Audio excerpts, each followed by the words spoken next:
richer part of the city compared to the East End, although the East End is radically changing now in London, but it was the same idea here, so the richer people would have lived. Police.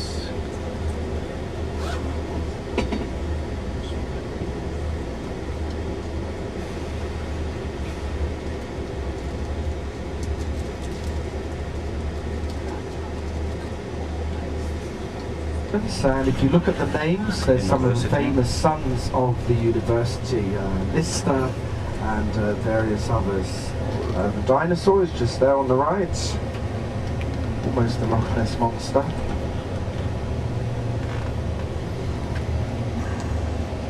And we'll be turning, we're going to be turning to the right.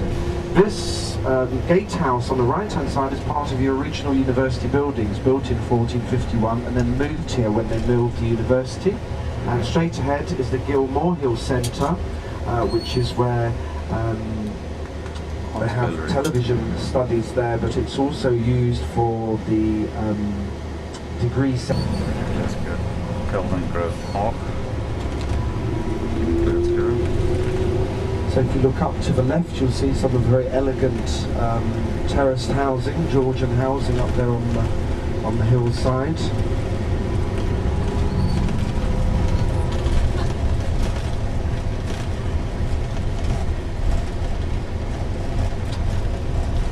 And the reddish-looking buildings off to our right is the art gallery, which was built by the city fathers as a gift to the city, but also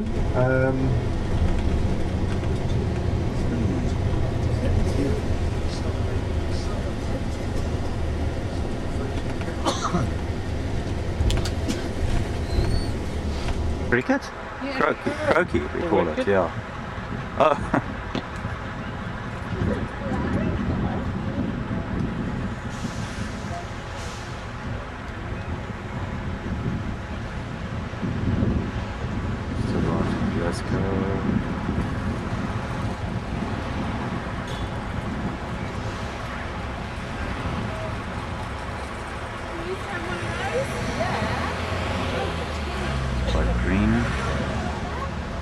Going to the hotel now, I think. This district, a lot of the shipping offices are converted now to bars. This old bank building. Also converted to... She looks as though it's empty actually. Oh, you think they're waiting for us? Yeah, I think so. Yeah, where's that trip from? South African friends behind Nelson Mandela Place. Oh, look at that, eh? Made our impact in Glasgow. And we're making our way now to George Square, a fantastic square built in 1781, called George Square after King George III.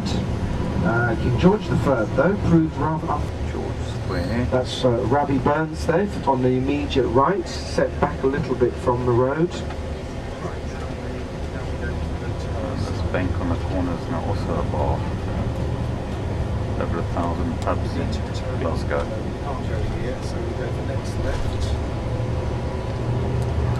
So we'll see you up on the first floor, on floor E, at 7:15 for dinner, and 7:15 breakfast tomorrow as well.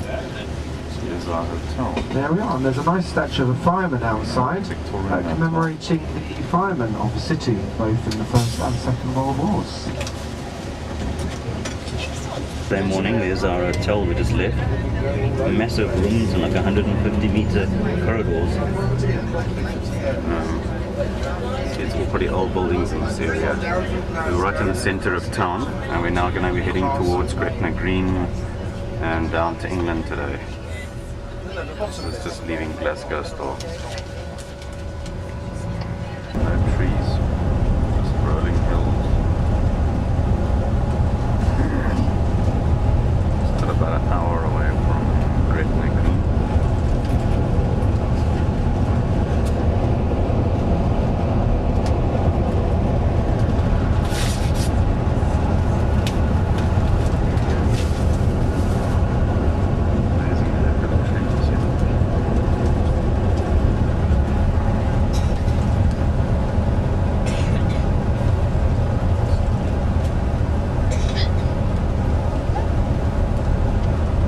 arrived at Gretna Green. So I want to try to find the internet camera that runs here. I can't actually identify the scene at the moment, but yeah, this is it. It's a whole complex of things actually. Obviously shops.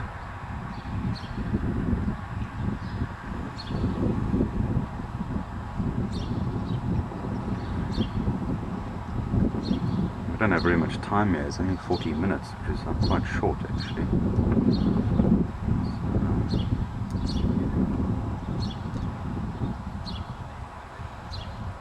Now, I better move in then.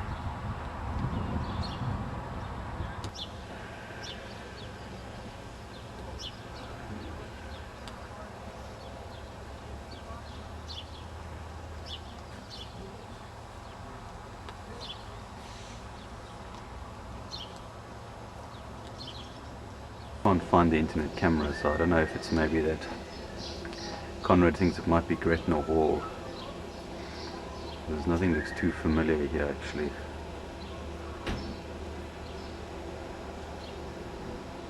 So basically it's just a little museum which doesn't allow photography, so you know, what's the point, you know, sort of thing, if you can't remember your memories.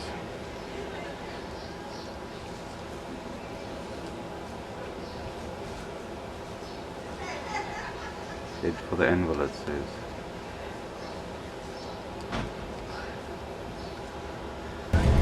There we are, once we're across the river, back into England and Cumbria. There we are, the sign on the left.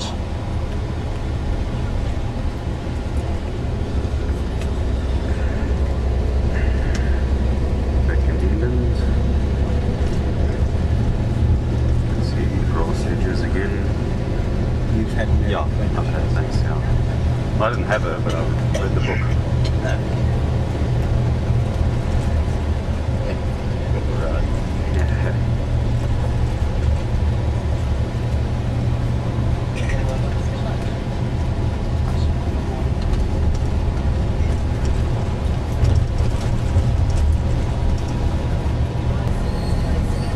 Heading east from Gretna now towards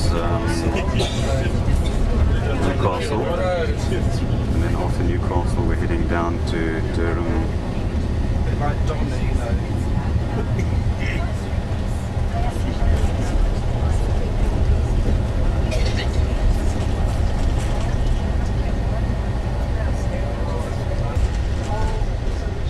What a narrow bridge here. Sometimes you get a dramatic scene there. Not in this case. Nice and green again.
folks, over to the right is Lanercost Abbey, 14th century abbey. Said that many of the stones used in the building of the abbey were taken from Hadrian's Wall. This is unfortunately what happened with Hadrian's Wall. You know, once it stopped being used for defence, people began to use the stones to build houses, walls, churches, and it's said that large parts of Lanercost Abbey there are the Roman stones, still used as a parish church to this day. The Emperor Hadrian came to Britain in the year 121, and he decided that he wanted to mark out the boundary of the Roman Empire. You know, that the Romans they did venture into Scotland, they had expeditions into Scotland, but he wanted to control the trade with the Pictish people, and so he started the building of the wall. It was started approximately... View from the top of the hill here.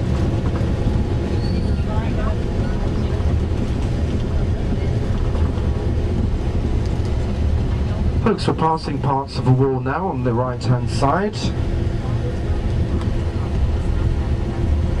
But we're going to take you where there's a nice, sort of slightly larger bit of a wall. It's unfortunately always quite difficult to get to these large parts of the wall. But anyway, we'll be able to get down there and have a chance for a photograph.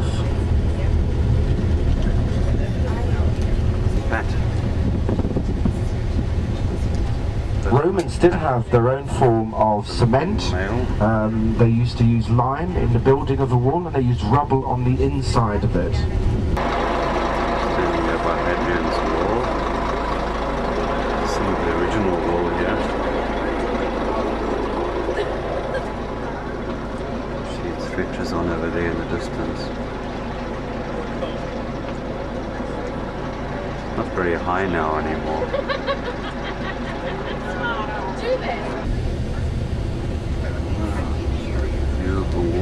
So if you look to the right, you can see a nice run of the wall there. Can you see halfway up the hillside? You can see the stone wall there. The best way, of course, you know, if you're sort of into the wall, is to do the walk. You know, you can walk from one end, it's approximately from Carlisle to Newcastle on the other side. The wall walk. But street sign.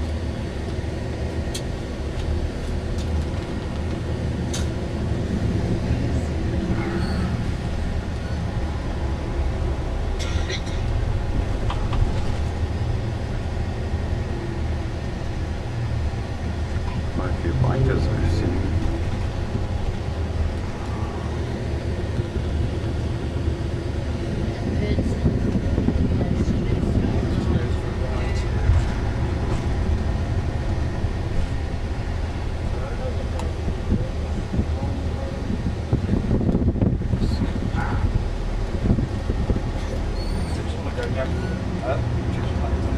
Yes, well, I say, I think this is the way back to the main road. We want to go back to Brampton.